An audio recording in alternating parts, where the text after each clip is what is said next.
నమస్తే, నేను మధు. తెలంగాణ జాతిపిత కేసీఆర్ ఈ యొక్క వ్యాఖ్యల మీద సీఎం రేవంత్ రెడ్డి రియాక్ట్ అవడం జరిగింది. అయితే జాతిపిత ఎవరు, మరి కేసీఆర్ గారి గురించి ఏ విధంగా రేవంత్ రెడ్డి గారు మాట్లాడారు, మరి ఇప్పుడు జరుగుతున్న పరిణామాలు చూస్తుంటే కేసీఆర్ గారిని అరెస్ట్ చేస్తారా? ఈ రోజు మనం తెలుసుకుందాం. ప్రస్తుతం మనతో పాటు ఉన్నారు సీనియర్ జర్నలిస్ట్ సిఎస్ రావు గారు. వారిని అడిగి మరిన్ని విషయాలను తెలుసుకుందాం. నమస్కారం సార్. సార్, కేసీఆర్ గారు తెలంగాణ జాతిపిత అంటూ మన ఈ మధ్య కొన్ని వ్యాఖ్యలు అయితే విన్నాం. సో ఈ యొక్క వ్యాఖ్యల గురించి సీఎం రేవంత్ రెడ్డి గారు స్పందించడం జరిగింది. ఏ విధంగా స్పందించారు సార్? ఇప్పుడు ఆయన సర్టిఫికేట్ హార్వర్డ్ యూనివర్సిటీలో 21వ దశాబ్దపు పాలిటిక్స్ అనే దాని మీద అందుకున్నారు. దేశంలో ఏ ముఖ్యమంత్రి అందుకున్నటువంటి సర్టిఫికేట్ ఆయన అందుకొని ఇండియాకి వచ్చారు. వచ్చిన తర్వాత జరిగినటువంటి పరిణామాల మీద ఒక ఛానల్కి ఇంటర్వ్యూ ఇచ్చారు. ఫోన్ ట్యాపింగ్కి సంబంధించినటువంటి విచారణ జరగడం, కేసీఆర్ గారిని పిలిచి విచారించడం, వీటన్నిటి మీద ఆయన మాట్లాడారు. మాట్లాడుతూ ఆయన ఏం చెప్పారంటే, కేసీఆర్ గారు విచారణకు హాజరైతే అదేదో తెలంగాణ ఉద్యమకారుని పిలిచి విచారించినట్టు, తెలంగాణ పితని పిలిచి విచారించినట్టు ఒక ఫోకస్ ఇస్తుంది బీఆర్ఎస్ పార్టీ. అసలు ఆయన తెలంగాణ జాతిపిత ఎలా అవుతాడు? మరి ఆయన తెలంగాణ జాతిపిత అయితే కోదండరాం గారు ఏం కావాలి? అలాగే ఈ తెలంగాణ ఉద్యమానికి సిద్ధాంతకర్తగా వ్యవహరించినటువంటి వాళ్ళు ఏం కావాలి? సో వీళ్ళ మిగతా ఉద్యమకారులు అనేక మంది ఉన్నారు. మరి వాళ్ళందరూ ఏం కావాలి? ఈయన పిత అయితే వాళ్ళందరూ ఏం కావాలి? ఈయన జాతిపిత బాగానే ఉందని చెప్తున్నారు బీఆర్ఎస్ పార్టీ వాళ్ళు. మరి వాళ్ళందరినీ ఏమనాలి? గతంలో నుంచి 68 నుంచి తెలంగాణ ఉద్యమం చేసినటువంటి వాళ్ళని ఏమనాలి అని చెప్పి కోట్ చేస్తూ, అసలు ఎవరికి పిత, ఎవరికి జాతిపిత అయినా ఫక్తు మోసగాడు కేసీఆర్ గారు. జనరల్గా అంతకుముందు తెలంగాణ ఉద్యమాన్ని నడిపించినటువంటి వాళ్ళు, స్వాతంత్ర సమరయోధులు, తమ ఆస్తుల్ని పోగొట్టుకున్నారు, తమ కుటుంబాన్ని పట్టించుకోకుండా త్యాగం చేశారు సమాజం కోసం వాళ్ళ జీవితాలని. కేసీఆర్ గారు ఉద్యమం అని చెప్పేసి దందాలు చేశాడు. అధికారంలోకి వచ్చిన తర్వాత తెలంగాణ మొత్తం భూములను ఆక్రమించుకున్నాడు. ఇవాళ ఆయన లక్షాధికారి అయ్యాడు, కోటీశ్వరుడు అయ్యాడు, లక్షల కోట్లకు అధిపతి అయ్యాడు, కోటీశ్వరుడు అయ్యి లక్షల కోట్లకు అధిపతి అయ్యాడు. ఇదా తెలంగాణకి ఆయన చేసినటువంటి మేలు అని చెప్పి అసలు జాతిపిత అనేదానికి అర్థం లేకుండా చేస్తున్నాడు. తెలంగాణ జాతిపిత అని తెలంగాణ సమాజం అంతా అర్థం చేసుకోవాలి. అసలు తెలంగాణ రావడానికి ఈయన పాత్ర ఎంత అనే దాని మీద ఆయన క్లియర్గా చెప్పారు. ఆ రోజు జయశంకర్ గారు మొత్తం దీని వ్యూహకర్త. ఇది తెలంగాణ ప్రత్యేక రాష్ట్రం వ్యూహకర్తగా ఆయన ఉన్నారు జయశంకర్ గారు. ఆ తర్వాత పొలిటికల్ జేఏసీని ఏర్పాటు చేసి కోదండరాం గారిని నడిపారు. అనేక పార్టీలతోటి ఆయన సమన్వయం చేసుకున్నారు. అన్ని సామాజిక వర్గాలతో సమన్వయం చేసుకొని సకల జనుల సమ్మె దగ్గర నుంచి అన్నిటిని సక్సెస్ చేసింది కోదండరాం గారు. కేసీఆర్ గారు ఎక్కడున్నారు? కేసీఆర్ గారి పాత్ర ఎంత అనేది రేవంత్ రెడ్డి గారు ప్రశ్నిస్తున్నారు. అసలు తెలంగాణ ఉద్యమం చేశారని చెప్తున్నారు కదా. మరి తెలంగాణ బిల్లు పెట్టేటప్పుడు పార్లమెంట్లో ఎందుకు లేరు కేసీఆర్ గారు? అసలు పార్లమెంట్లో బిల్లు పెట్టేటప్పుడు ఆయన కేంద్ర మంత్రి అయ్యి, తెలంగాణ సమాజం ఇచ్చినటువంటి ఎంపీ పదవితోటి కేంద్ర మంత్రి అయ్యి ఆయన స్కాముల్లో ఇరుక్కున్నాడు. ఆయన కుమార్తె లిక్కర్ స్కామ్లో ఇరుక్కుంది. సో ఇలా మొత్తం కల్వకుంట్ల ఫ్యామిలీ ఉద్యోగం కోసం తెలంగాణ సమాజం బలైపోయింది. వాళ్ళేమో వాళ్ళ తెలంగాణ ఒక ఇంటికి సంబంధించినటువంటి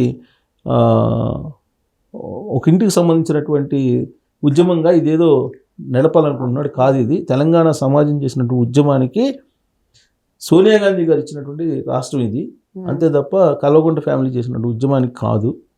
ఇదేదో ఈ ఉద్యమాన్ని కల్వకుంట్ల ఫ్యామిలీకి పరిమితం చేయొద్దు, ఆయన పిత కాదు, జాతి పిత కాదు అని చెప్తూ మొత్తం మొత్తాన్ని కూడా ఒకసారి రివ్యూ చేశాడు కేసీఆర్ గారు. అసలు ఏ స్టేజ్ నుంచి ఏ స్టేజ్కి వచ్చారు ఆయన? పాస్పోర్ట్లు దొంగతనం దగ్గర నుంచి అనేకమైనటువంటి అంశాలను ఆయన రివీల్ చేశారు. పాస్పోర్ట్ దొంగతనం ఏంటి సార్? అప్పుడు ఈయన దుబాయ్ శేఖర్ అనేవాళ్ళంట. ఎందుకంటే దుబాయ్కి పంపిస్తానని చెప్పి మనం దొంగ పాస్పోర్ట్లు ఇచ్చి అందరినీ మోసం చేశారనేది ఈయన మీద ఉన్నటువంటి కేసులు అని చెప్పి ఇప్పటికీ చాలామంది చెప్తుంటారు తెలంగాణలో. సో ఇవన్నీ చాలా మొత్తం ఆయన హిస్టరీని చెప్తూ ఆయన తెలంగాణ రాష్ట్రానికి టీఆర్ఎస్ పార్టీ అనేది పెట్టి, నాది ఫక్తు రాజకీయ పార్టీ అని చెప్పి 2014లోనే చెప్పారు.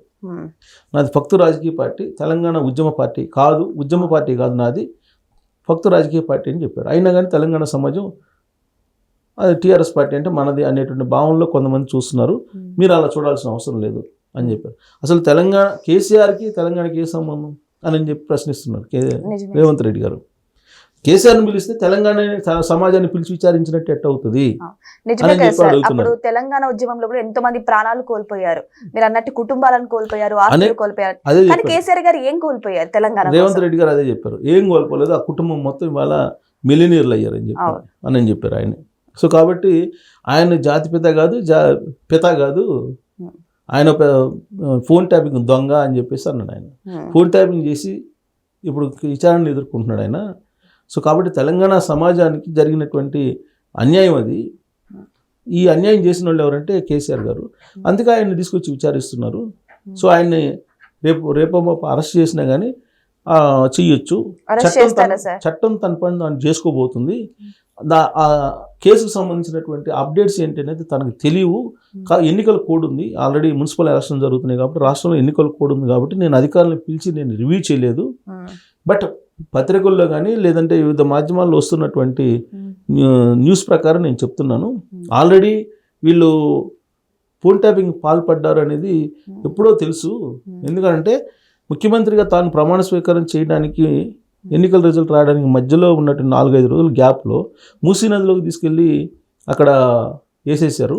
ఏది మొత్తం పెన్ డ్రైవ్లు వేసేసారు, హార్డ్ డిస్క్లు వేసేసారు. అక్కడే అర్థమవుతుంది కదా వాళ్ళు ఫోన్ ట్యాపింగ్ పాల్పడ్డారని.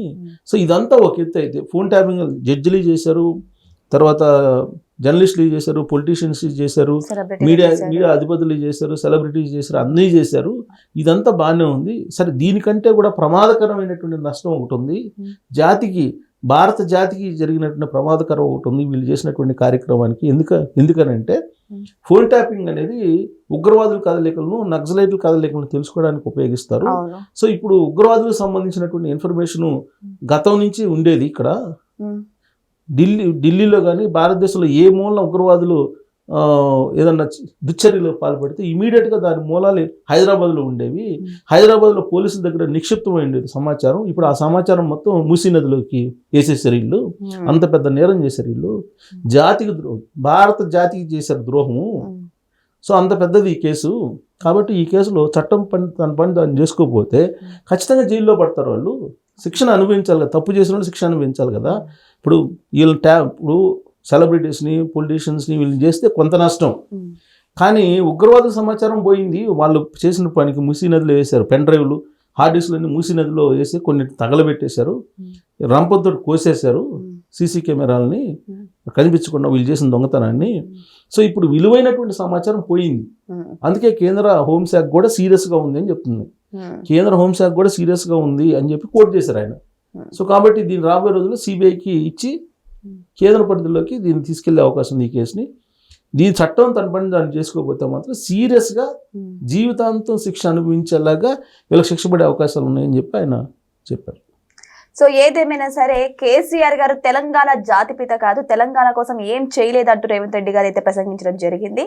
మరి దీని గురించి బీఆర్ఎస్ నాయకులు ఎలా స్పందిస్తారనేది మనం వేచి చూడాల్సిందే. మరి ఫోన్ ట్యాపింగ్ కేసు విషయంలో కూడా మరి కేసీఆర్ గారిని నిజంగానే అరెస్ట్ చేస్తారా, లేకపోతే అక్కడ కూడా సులువుగా తప్పించుకుంటారా, అది కూడా వెయిట్ చేసి చూద్దాం. Thank you so much. Thank you sir.